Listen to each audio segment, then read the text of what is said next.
Et si tout ce qu'on vous avait appris sur la laïcité était basé sur une illusion?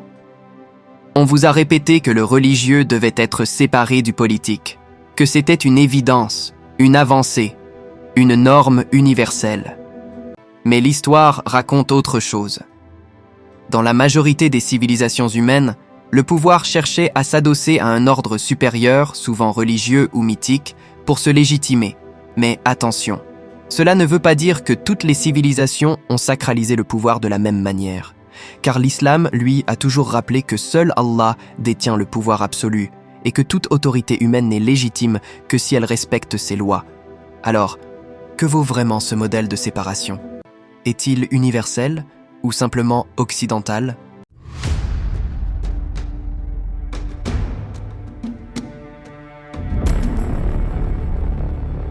Les images que vous verrez dans cette vidéo sont des illustrations symboliques utilisées uniquement pour faciliter la compréhension de certaines idées ou récits. Elles ne représentent en aucun cas les prophètes, les compagnons, ni les pieux prédécesseurs. Conformément à la sunna authentique, il est interdit en islam de représenter ces figures nobles, que ce soit par des dessins, des images ou toute autre forme visuelle. Nous demandons à Allah de nous guider, de nous pardonner et de nous préserver du blâmable.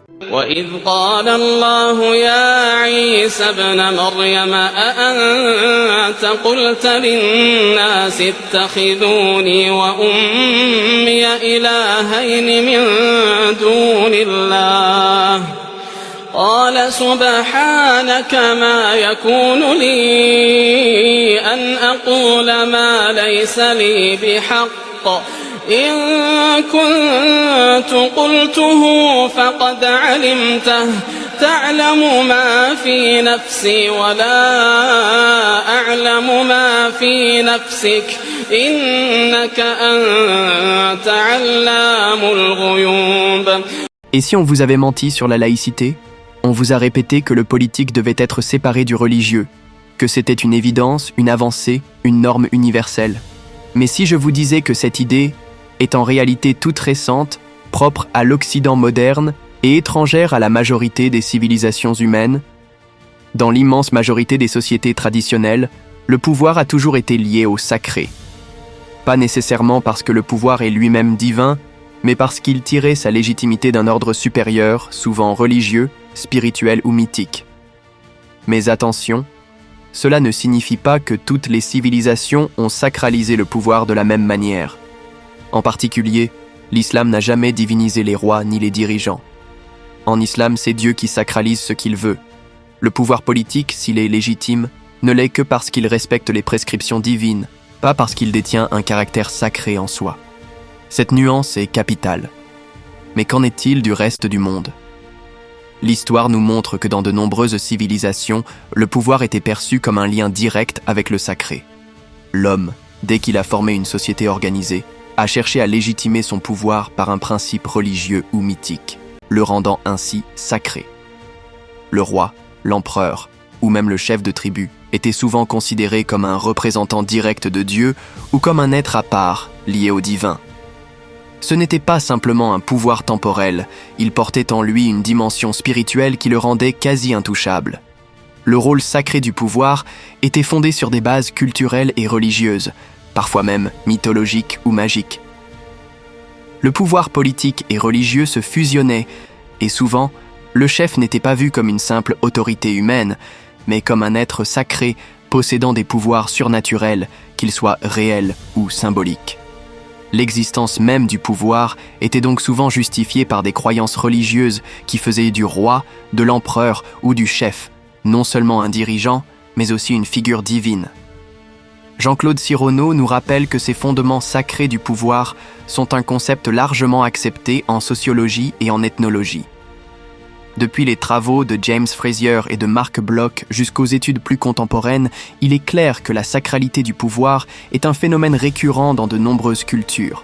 C'est ce que nous retrouvons dans l'histoire de l'Égypte antique, où les pharaons étaient vénérés comme des dieux vivants, ou dans l'Empire romain, où les empereurs étaient adorés comme des divinités.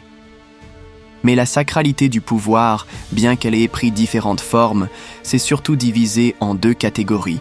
La première forme est fonctionnelle et relative. Dans ce cas, le pouvoir du dirigeant est sacré, parce qu'il est à la tête d'un système social ou politique, mais il reste humain et limité. Il est, en quelque sorte, le représentant d'un ordre supérieur, mais il n'est pas un dieu. Un bon exemple en est celui du roi dont l'autorité est légitimée par la religion ou la tradition divine, comme c'est le cas dans certaines monarchies. La deuxième forme est plus absolue. Ici, le pouvoir du dirigeant dépasse sa simple fonction. Il est vu comme sacré dans son essence même. Ce dirigeant est divinisé, et il n'est plus seulement un chef politique, mais un être extraordinaire, qui détient un pouvoir au-delà des simples lois humaines. Cela ressemble par exemple à la figure du pharaon, considéré non seulement comme un souverain, mais comme un dieu vivant, l'intermédiaire direct entre les hommes et les dieux. En effet, le pharaon, dans l'Égypte ancienne, n'était pas simplement un roi, il était un dieu sur terre, le seul à pouvoir dispenser la grâce divine et à régner sur l'humanité et les divinités. Le Coran lui-même fait référence à Pharaon comme étant l'exemple même du souverain qui prétend à la divinité. Pharaon dit « Ô notables, je ne connais pas de divinité pour vous, autre que moi. » Sourate 28, verset 38. Cette divinisation du pouvoir a souvent évolué, au fil des siècles, vers une concentration du pouvoir royal, où les dirigeants étaient vus comme des figures divines. C'est ainsi qu'en Rome antique, les empereurs ont progressivement adopté cette idée de divinisation, se présentant eux-mêmes comme des dieux vivants. Ils ont adopté le modèle de l'Égypte ancienne, avec un culte impérial très développé. Au fil du temps, cette fusion du sacré et du pouvoir politique a conduit à des dérives. Ce qui commence souvent par un simple respect des traditions religieuses devient, dans certains cas, une prétention divine. Le processus est bien illustré par l'historien Franz Cumont, qui note que la monarchie absolue théocratique s'est formée à l'époque d'Alexandrie, influençant profondément la manière dont les empereurs romains incarnèrent la divinité. Ainsi, dans la plupart des civilisations anciennes, le pouvoir ne se contentait pas de régir la société de manière séculière. Il intégrait le sacré, souvent sous la forme d'un culte personnel, où les dirigeants étaient vus comme des intermédiaires entre le divin et le peuple. Ce phénomène s'est fortement renforcé au fil des siècles jusqu'à devenir une partie intégrante du pouvoir politique dans l'Antiquité et au Moyen-Âge, et a conduit à l'idée selon laquelle tout pouvoir légitime devait, d'une manière ou d'une autre, être relié au sacré. Cela n'a pas toujours été aussi absolu que dans le cas des pharaons, mais il y a toujours eu, dans presque toutes les cultures anciennes, un lien entre le pouvoir politique et la sacralité. ما قلت لهم إلا ما أمرتني به أن اعبدوا الله ربي وربكم وكنت عليهم شهيدا ما دمت فيهم فلما توفيتني كنت أنت الرقيب عليهم وأنت على كل شيء شهيد. C'est cette évolution historique qui nous amène à la question de la laïcité moderne. Car au final, c'est à partir de cette idée de séparation du pouvoir politique et religieux qu'est née la laïcité dans l'Occident moderne. Un modèle qui, bien que novateur, reste unique et spécifique à certaines cultures, et qui n'a pas forcément été suivi ou partagé par toutes les civilisations de l'histoire. Mais cette évolution ne s'arrête pas là. L'histoire du pouvoir impérial se transforme profondément, particulièrement avec l'empereur Constantin. C'est sous son règne que l'on assiste à une fusion sans précédent entre politique et religion qui va changer à jamais la relation entre l'Église et l'État. Voyons comment cette révolution a redéfini le pouvoir dans l'Empire romain. Dans la Rome impériale, un phénomène marquant s'instaure, l'institutionnalisation du culte de l'empereur. Au départ, les empereurs romains n'étaient divinisés qu'après leur mort. Mais cette pratique évolue rapidement. En effet, il devient progressivement plus courant que les empereurs se fassent diviniser de leur vivant, jusqu'à ce qu'ils soient officiellement considérés comme des dieux pendant leur règne. Cette évolution ne doit pas être négligée, car c'est dans ce contexte précis que le christianisme va naître et se développer. Un point crucial à comprendre est que l'Empire romain vivait sous un système politico-religieux très particulier. Le premier empereur divinisé, Auguste, voit la naissance de Jésus pendant son règne. À cette époque, il était évident que le christianisme primitif, qui se voulait monothéiste et profondément ancré dans la tradition juive, allait se heurter de manière frontale au paganisme qui dominait la conception politico-religieuse romaine. Ce clivage est bien illustré par Cyrano, qui explique que les premiers chrétiens se sont opposés à la divinisation des empereurs, combattant ainsi la confusion entre les pouvoirs politiques et religieux. En effet, cette obstination à refuser la reconnaissance du culte impérial fut l'une des principales causes des persécutions que subirent les chrétiens à l'époque. Cependant, tout change avec l'arrivée de l'empereur Constantin. Cet empereur païen, mais monothéiste à sa manière, rend hommage au seul dieu solaire Sol Invictus, une divinité importante à l'époque. Il incarne une première tentative de rationalisation du culte dans l'Empire romain. Mais ce n'est qu'en 313, avec l'édit de Milan, qu'une véritable révolution religieuse a lieu. Cet édit accorde aux chrétiens la liberté religieuse, mettant fin aux persécutions et ouvrant la voie à l'intégration du christianisme dans la structure de l'État romain. Ce n'est pas un simple geste de tolérance. Cela a des répercussions profondes. Rome, qui avait toléré et absorbé de nombreuses divinités et cultes étrangers tout au long de son histoire, finit par accepter le christianisme comme une religion légitime. Cette reconnaissance a aussi une dimension politique. En effet, les empereurs romains portaient traditionnellement le titre de Pontifex Maximus, celui de grand pontife, ce qui les plaçait en tête de toutes les religions et cultes de l'Empire. Avec l'édit de Milan, cette fonction religieuse prend un nouveau sens. L'empereur n'est pas seulement une autorité civile, il devient aussi une figure sacerdotale du christianisme. Cette évolution mène à ce qu'on appelle le césaropapisme, un phénomène où l'empereur assume des fonctions spirituelles en plus de son pouvoir temporel. Selon l'historien des religions Jean-Paul Moreau, le césaropapisme désigne l'absorption des fonctions spirituelles du chef de l'Église chrétienne par l'empereur. Ce n'est donc pas une simple autorité politique qui s'exerce, mais une autorité religieuse, où l'empereur est perçu comme le guide à la fois spirituel et temporel de son peuple. Dans cette perspective, la christianisation de l'Empire romain prend une autre tournure. L'hagiographie chrétienne, c'est-à-dire la biographie religieuse des saints, se charge de glorifier Constantin comme le premier empereur chrétien. Ce processus de christianisation fait en sorte que Constantin soit perçu comme un modèle de souveraineté chrétienne, bien que certains historiens doutent encore de sa conversion effective, notamment en raison de sa longue dévotion au Sol Invictus et de ses liens avec l'hérésie d'Arius. Malgré cela, ce qui est certain, c'est que la christianisation de l'Empire romain est une réalité qui se renforce au fur et à mesure que les empereurs suivants sont incontestablement chrétiens. Ce tournant est fondamental, et Cyrano l'explique bien. Au lieu de détruire les anciennes structures issues du paganisme, le christianisme les renforce. Le pouvoir impérial devient sacré et trouve une nouvelle justification dans le plan divin. L'empereur chrétien, désormais perçu comme un rayon de soleil, éclairant ses sujets, est investi d'une dignité sacrée supérieure à celle des empereurs païens. Cette nouvelle vision du pouvoir impérial se transforme. L'empereur devient non seulement un dirigeant terrestre, mais aussi un représentant direct du souverain céleste. L'adoration de l'empereur, par le biais de gestes tels que l'agenouillement ou la prosternation, devient la norme. Ainsi, bien que le christianisme n'ait pas complètement modifié les fondements sociologiques de la religion dans l'Empire, il a adapté le rôle du pouvoir impérial à ses propres besoins spirituels. En parallèle à la christianisation de l'Empire romain, il y a une véritable romanisation du christianisme, voire une paganisation de ce dernier. L'Église chrétienne, tout en restant fidèle à ses principes monothéistes, intègre des éléments du paganisme romain dans son dogme et dans sa structure. Ce passage du christianisme juif primitif au christianisme institutionnalisé et romain marque un tournant décisif dans l'histoire de la religion chrétienne. إن تعذبهم فإنهم عبادك إن تعذبهم فإنهم عبادك وإن تغفر لهم فإنك أنت العزيز الحكيم.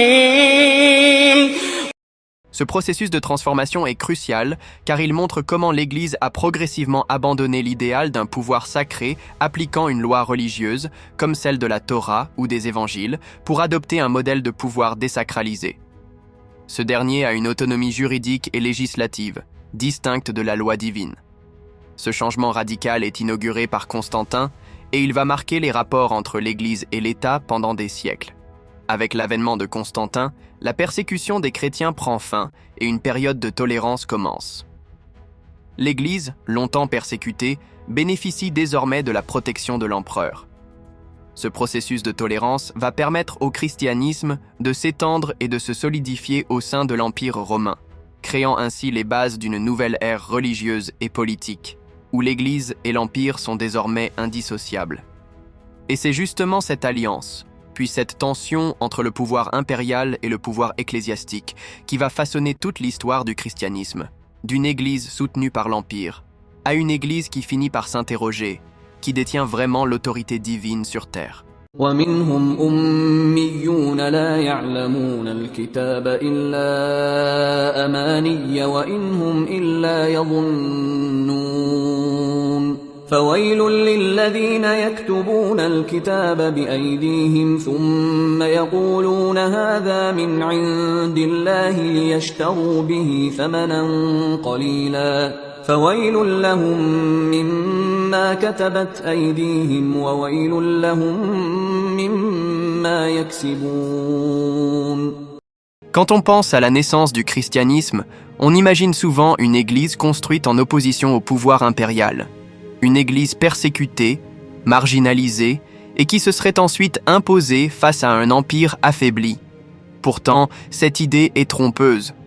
Car en réalité, dans les premiers siècles, l'Église chrétienne ne s'est pas tant construite contre le pouvoir que par le pouvoir. On le voit très clairement à travers l'attitude des premiers empereurs convertis comme Constantin. Très tôt, les autorités impériales n'hésitent pas à intervenir dans les conflits entre chrétiens. Cela peut nous paraître étrange aujourd'hui, mais à l'époque, cela ne choque personne. Et cela s'explique par une idée fondamentale. Dans la tradition politique romaine, l'empereur est responsable de la paix civile et de la stabilité du monde. Il est le garant de l'ordre dans la société, et donc aussi de l'ordre religieux. Dans ce contexte, les querelles entre chrétiens deviennent un problème d'ordre public. Un empereur chrétien n'est pas seulement un croyant personnellement engagé dans sa foi, il devient aussi un acteur central dans la gestion des affaires religieuses. Il intervient pour arbitrer les débats, trancher les conflits et imposer l'unité. Il ne le fait pas en tant que théologien, mais en tant que chef politique soucieux de maintenir l'équilibre et l'harmonie de son empire. Et du côté de l'Église, cette intervention impériale n'est pas refusée, au contraire. Elle est souvent appelée, recherchée, voire même justifiée théologiquement. Pourquoi ? Parce que l'Église, à ses débuts, est encore jeune, désorganisée et incapable de se gouverner seule.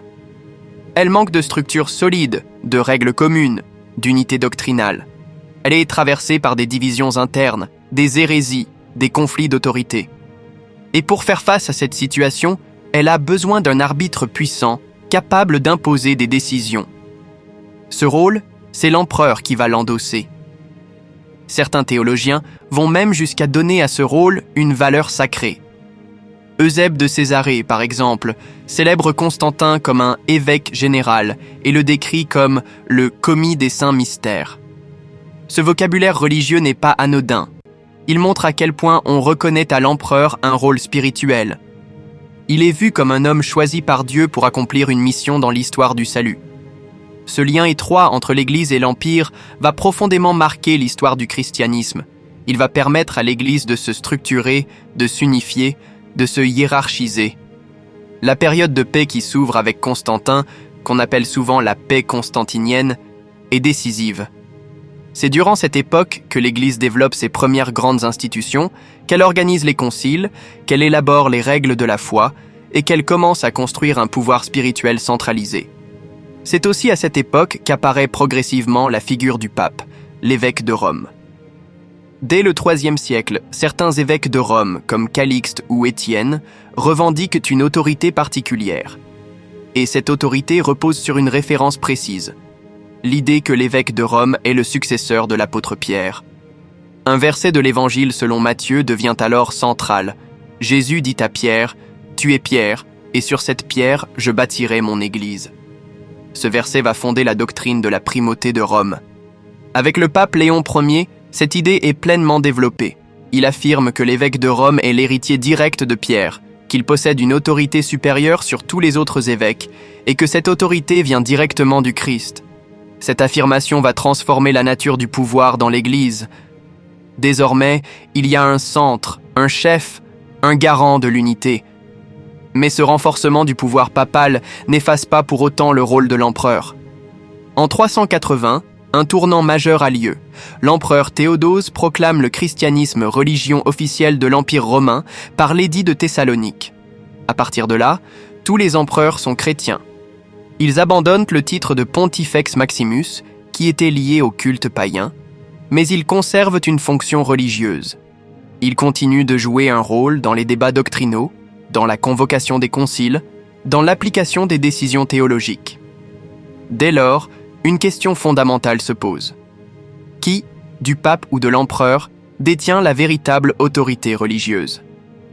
Le pape, successeur de Pierre, vicaire du Christ sur terre, chef de l'Église universelle, ou l'empereur, chef politique chrétien, garant de l'unité et de la paix religieuse dans l'Empire. Cette rivalité va traverser toute l'histoire médiévale. Elle va donner lieu à des conflits, des compromis, des ruptures. Car au fond, ce qui est en jeu, ce n'est pas seulement une querelle de pouvoir. C'est une question bien plus profonde. Qui représente Dieu sur terre? Le trône ou l'autel? À travers les siècles, des penseurs et des théologiens comme saint Ambroise, le pape Gélase Ier et saint Augustin ont articulé cette idée essentielle. L'Église et l'État doivent rester distincts, non seulement pour préserver l'autonomie spirituelle, mais aussi pour assurer un équilibre nécessaire entre le pouvoir temporel et la souveraineté divine. Un principe qui va traverser toute l'histoire médiévale et influencer profondément la pensée chrétienne sur la séparation des pouvoirs. وَإِنَّ مِنْهُمْ لَفَرِيقًا يَلْوُونَ أَلْسِنَتَهُمْ بِالْكِتَابِ لِتَحْسَبُوهُ مِنَ الْكِتَابِ وَمَا هُوَ مِنَ الْكِتَابِ وَيَقُولُونَ هُوَ مِنْ عِنْدِ اللَّهِ وَمَا هُوَ مِنْ عِنْدِ اللَّهِ وَيَقُولُونَ عَلَى اللَّهِ الْكَذِبَ وَهُمْ يَعْلَمُونَ. La question de la séparation des pouvoirs entre l'Église et l'État a été un point central dans l'histoire du Moyen-Âge chrétien. Cette séparation n'est pas simplement le fruit d'un raisonnement théorique, mais découle de tensions profondes entre les autorités spirituelles et temporelles de l'époque. La question qui se posait alors était de savoir qui détient réellement l'autorité, l'empereur qui gouverne l'État ou le pape qui guide l'Église. Dès le IVe siècle, cette question se pose avec force et elle trouve une première réponse dans les actions de saint Ambroise de Milan. Ambroise est un théologien majeur de cette époque et dans ses confrontations avec l'empereur Théodose Ier, il va poser une question fondamentale. L'Église peut-elle être subordonnée à l'empereur? En 390, après que l'empereur Théodose a ordonné le massacre de 7000 habitants d'une ville, Ambroise refuse de lui accorder la communion, arguant que l'empereur, bien qu'il soit le souverain temporel, n'a pas de pouvoir sur l'Église. Pour Ambroise, l'empereur n'a aucune autorité sur le temple de Dieu, et il soutient que l'autorité spirituelle de l'Église est au-dessus de l'autorité temporelle. Ce geste marque un tournant majeur, car il va poser les bases d'une pensée selon laquelle l'Église et l'État doivent rester indépendants l'un de l'autre. Cette idée d'indépendance va se renforcer au fil des siècles. À la fin du XIe siècle, un autre grand théologien, le pape Gélase Ier, reprend cette idée et l'exprime dans une lettre adressée à l'empereur Anastase Ier. Gélase y affirme que le monde est régi par deux puissances distinctes, l'une spirituelle, celle des pontifes, et l'autre temporelle, celle des rois. Il explique que ces deux pouvoirs sont complémentaires, mais doivent rester distincts et ne peuvent se superposer. Gélase précise que le pouvoir politique ne doit pas interférer dans les affaires religieuses, et inversement, l'Église ne doit pas s'immiscer dans la politique. C'est une affirmation claire de la séparation des pouvoirs. Cette idée trouve un fondement théologique important dans les évangiles. Jésus, dans Matthieu 22, 21, déclare « Rendez à César ce qui est à César, et à Dieu ce qui est à Dieu. » Cette citation est souvent interprétée comme une séparation entre l'autorité terrestre et l'autorité divine. Jésus reconnaît l'autorité de César, mais en même temps, il met en évidence la frontière entre les deux sphères, la sphère spirituelle, qui relève de Dieu, et la sphère politique, qui relève de César. Ainsi, l'Église et l'État ne sont pas appelés à interférer l'un dans l'autre, mais chacun dans son domaine respectif. L'apôtre Paul de Tarse, dans l'Épître aux Romains, écrit « Il n'y a pas d'autorité qui ne vienne de Dieu ». Paul reconnaît ainsi la légitimité du pouvoir civil, mais il n'en fait pas un pouvoir absolu. L'autorité de l'État est soumise à une autorité supérieure, celle de Dieu, et par conséquent, l'État ne doit pas se mêler des affaires spirituelles de l'Église. Ce principe, que l'on pourrait appeler la subordination de l'État à Dieu, va influencer profondément la pensée chrétienne sur la séparation des pouvoirs. Mais l'idée de séparation des pouvoirs n'est pas seulement théologique. Elle trouve une expression philosophique et politique dans les écrits de saint Augustin. Dans son ouvrage « La cité de Dieu », Augustin évoque la coexistence de deux cités, la cité terrestre et la cité céleste. La cité terrestre est celle des humains et des puissances temporelles, tandis que la cité céleste est celle des anges et des croyants. Selon Augustin, les deux cités doivent vivre côte à côte, mais chaque cité a son domaine propre. L'empereur gouverne la cité terrestre, mais le pouvoir divin règne sur la cité céleste. La séparation entre l'autorité terrestre et l'autorité divine est donc un élément central de la pensée augustinienne. Augustin soutient que l'Église, en tant que cité céleste, doit rester indépendante du pouvoir terrestre de l'empereur, tout en reconnaissant que l'État a un rôle à jouer pour maintenir l'ordre terrestre. L'idée de séparation des pouvoirs ne se limite pas à un principe théologique abstrait. Elle trouve aussi son application pratique dans la relation entre l'Église et l'État tout au long du Moyen Âge. Les papes et les empereurs vont souvent se retrouver en conflit à propos de l'étendue de leur autorité respective. L'un des moments les plus significatifs de ce conflit sera la querelle des investitures, qui oppose les papes et les empereurs du Saint-Empire romain germanique au XIe siècle. Les papes revendiquent leur indépendance vis-à-vis de l'État, en particulier en ce qui concerne l'investiture des évêques, un pouvoir que les empereurs tentent de contrôler. La querelle des investitures sera finalement résolue par le traité de Worms en 1122, qui reconnaît la séparation des pouvoirs entre l'Église et l'État. Au fil du temps, cette séparation des pouvoirs va se cristalliser dans la doctrine de la laïcité, particulièrement après les réformes de l'époque moderne, qui marquent une rupture avec l'autorité papale et la montée en puissance des États-nations. Toutefois, cette séparation entre l'Église et l'État n'a pas été immédiate, et elle n'a pas toujours été perçue de manière uniforme dans le monde chrétien. ما كان لبشر أن يؤتيه الله الكتاب والحكم والنبوة ثم يقول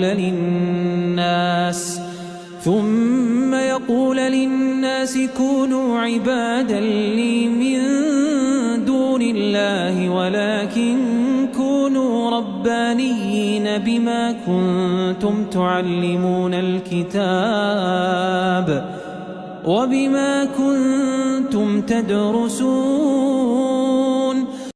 ولا يأمركم أن تتخذوا الملائكة والنبيين أربابا أيأمركم بالكفر بعد إذ أنتم مسلمون. Ce qui est clair, c'est que cette longue évolution théologique et politique a jeté les bases de ce qui allait devenir un principe fondamental dans les sociétés modernes. L'idée que l'Église et l'État doivent être séparés, chacun ayant ses propres sphères d'influence et de pouvoir. Cette séparation, loin d'être un affront à la foi chrétienne, est en réalité le résultat d'un long processus de réflexion et de débat qui ont permis de mieux comprendre la relation complexe entre le spirituel et le temporel. Aujourd'hui encore, la laïcité reste un sujet de débat, mais l'idée qu'il existe une distinction fondamentale entre le domaine religieux et le domaine politique demeure un héritage majeur de la pensée chrétienne du Moyen Âge. Mais justement, si cette séparation est le fruit de l'histoire chrétienne, alors faut-il vraiment l'imposer comme modèle universel, y compris dans des civilisations qui, comme l'islam, conçoivent autrement le lien entre foi et pouvoir. Car la laïcité n'est pas l'aboutissement naturel de l'histoire humaine. C'est une construction spécifique, née dans un contexte particulier, l'Occident moderne. Pendant des millénaires, le pouvoir a été perçu comme un reflet, ou du moins un relais, du sacré. Comprendre cela, ce n'est pas rejeter la laïcité en bloc, mais refuser qu'elle soit imposée comme une vérité universelle. Car pour penser le présent avec lucidité, il faut d'abord sortir des mensonges du passé. وإذ أخذ الله ميثاق النبيين لما آتيتكم من كتاب وحكمة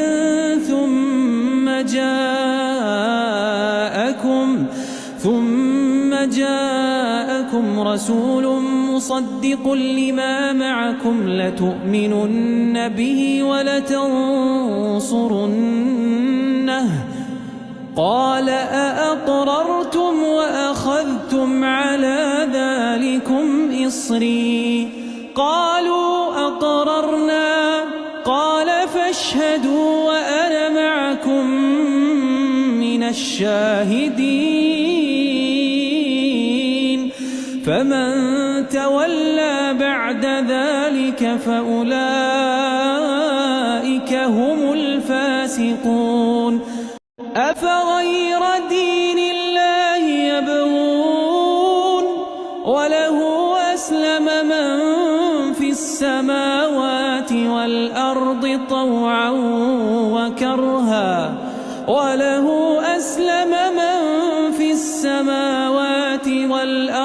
طوعا وكرها وإليه يرجعون